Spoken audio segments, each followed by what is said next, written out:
అంటారుగా ప్రేరణ. ఓకే, యష్మి గురించి మీరు ఏం చెప్తారండి? ప్రేరణ. యష్మి అనే అమ్మాయి మణికంఠని చాలా టార్గెట్ చేసి మాట్లాడుతుంది అన్నారు కదా, మీ ఒపీనియన్ ఏంటి? అంటే తను ప్రతిదానికి ఏడుస్తుంటాడు కదా, అందుకని అలా. ఓకే, ప్రేరణ ఎందుకు మీకు ఇష్టం? గేమ్స్ బాగా జెన్యూన్గా ఉంటుంది. సో నిఖిల్ గేమ్ ఎలా అనిపించింది మీకు?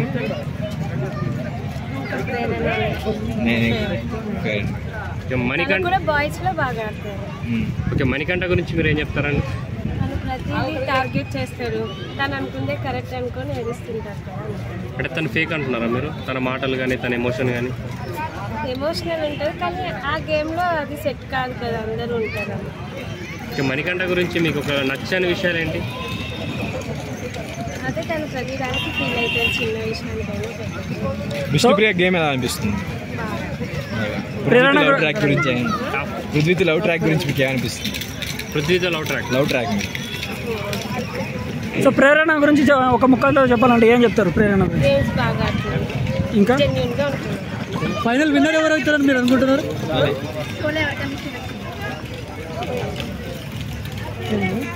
టాప్ 5 ఎవరు ఉండాలనుకుంటున్నారు? సో మీ టాప్ 5 చెప్పండి. మీ టాప్ 5 చెప్పండి. అయిపోయింది. నెక్స్ట్ టైం అయితే మణికంఠనే అవుతుంది. మణికంఠని హెల్మెట్ చేద్దామా? పర్ఫెక్ట్. Okay, thanks. అందరు కార్నర్ చేస్తున్నారంటే సింపతిగా ఓట్స్ వస్తున్నాయేమో అని మళ్ళీ తీసుకోవడం ఎంతవరకు కరెక్ట్ అంటారు? అనుకుంటున్నారు. మీరు హిందీ బిగ్ బాస్ చూసారా?